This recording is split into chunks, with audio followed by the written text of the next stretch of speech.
Eh bien bonjour à toutes et à tous et bienvenue dans cette nouvelle vidéo sur l'actualité de l'AS Saint-Étienne. Je suis très heureux de vous retrouver aujourd'hui pour, comme d'habitude, faire un point sur l'actualité. On va d'abord dans cette vidéo parler du mercato avec des rumeurs de départ et des rumeurs d'arrivée.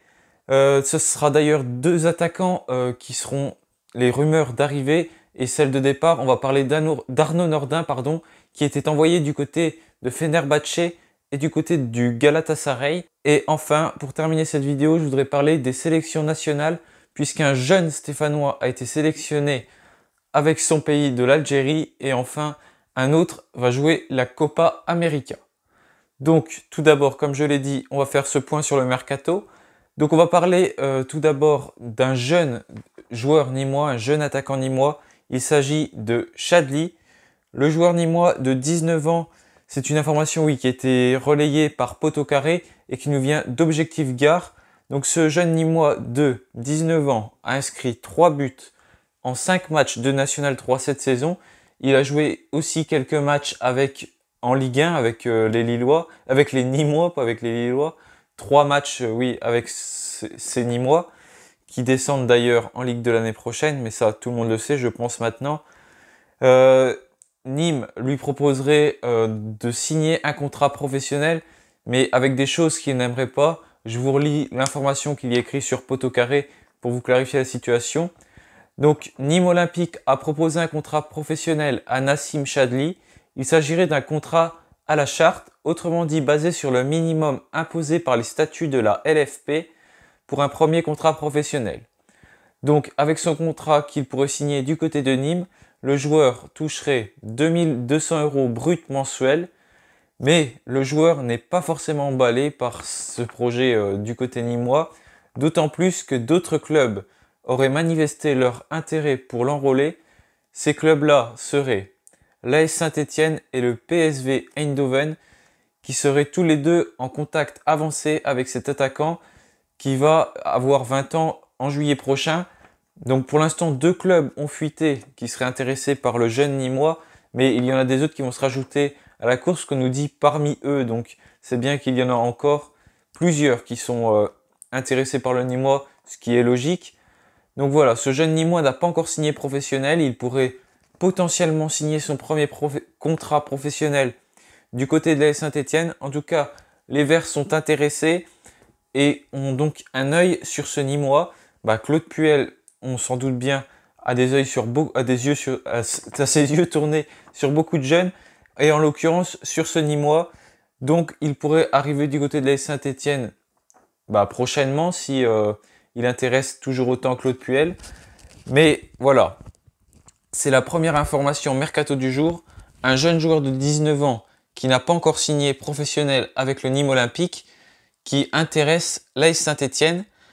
Et maintenant, on va parler d'une rumeur qu'on a déjà parlé. Il s'agit de Caleb Ekouban, le Ghanéen, qui vaudrait 7 millions selon Transfermarkt.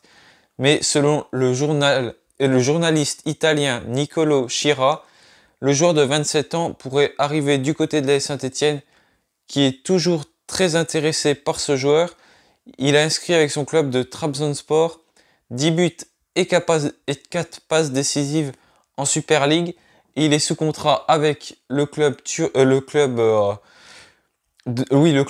jusqu'en juin 2022. Donc il lui reste encore 1 an de contrat. Mais c'est quand même une info que je voudrais dire qu'il faut prendre avec beaucoup de pincettes, parce que 7 millions d'euros, c'est vraiment très cher pour l'AS Saint-Étienne. Mais elle avait déjà été... cette rumeur existe déjà depuis début mai. Et là, elle est encore confirmée par un nouveau journaliste en cette désormais presque mi-juin. Donc Saint-Étienne a l'air d'avoir un intérêt sur lui, mais je vois pas comment on pourrait déposer cette somme-là sur le joueur, sachant qu'il va forcément y avoir de la concurrence. Mais on va faire confiance aux rumeurs. Saint-Étienne seront donc intéressés par ce joueur ghanéen Caleb Ekouban. C'est donc une des nombreuses pistes au poste d'avant-centre. Le poste qu'il va falloir renforcer en priorité, je pense, c'est quand même le plus, c'est là qu'on a le plus de lacunes et qu'on n'a personne pour combler les vides derrière. On n'a vraiment aucun avant-centre à Saint-Étienne. On n'a pas quelqu'un qui peut faire un minimum le travail. On le voit bien, c'est très compliqué. On est obligé de faire jouer des joueurs sur lesquels ce n'est pas leur poste, comme Wabi Kazri par exemple, et même Romain Amouma, deux joueurs qui ne seront certainement plus là la saison prochaine, bah en tout cas c'est bien parti pour que Romain Amoma ne soit plus là. Peut-être que Wabi Kazri sera toujours là, mais j'ai des doutes vu son gros salaire. C'est quand même le plus gros salaire du club avec toutes les dettes qu'on a. Ça me paraît très peu probable qu'il soit encore stéphanois l'année prochaine. D'autant plus qu'avec sa fin de saison, il y a certainement plein de clubs qui vont se pencher sur son cas. Donc voilà, les deux infos mercato pour ce jour, ce sont deux joueurs à vocation très offensive.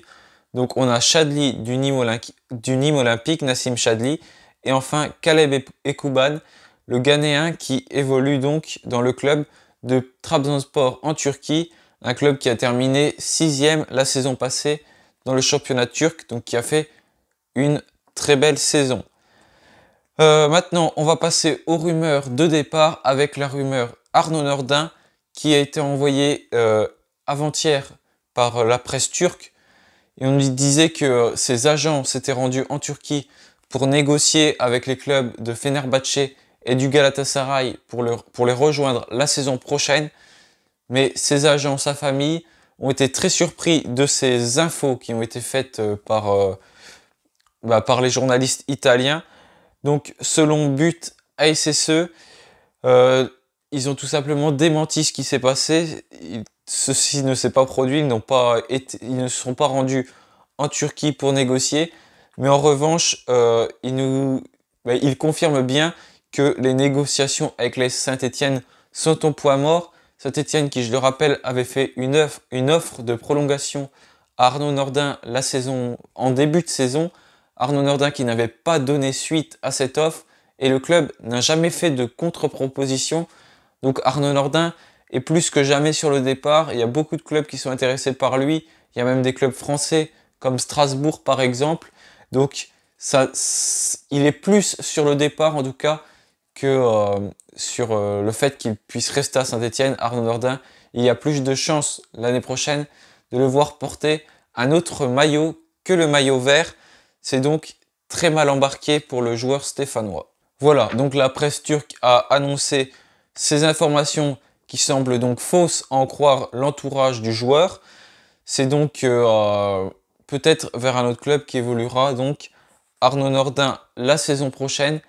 Et enfin, je vais faire un point sur les sélections avec deux joueurs stéphanois qui vont avoir l'honneur de participer à des compétitions avec leur nation.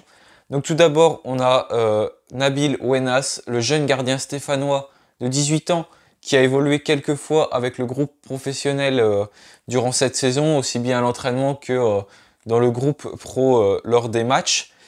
Il a 18 ans, comme je l'ai dit, et il va disputer avec l'Algérie la Coupe arabe des nations des moins de 20 ans. Ceci va commencer jeudi prochain pour notre jeune portier. Une très belle récompense pour le jeune Stéphanois, Saint-Étienne qui sort vraiment des bons gardiens. On le voit notamment avec Étienne Green, puis même Stéphane Bajic. C'est un très bon gardien en devenir. Il a toutes les qualités pour devenir très bon.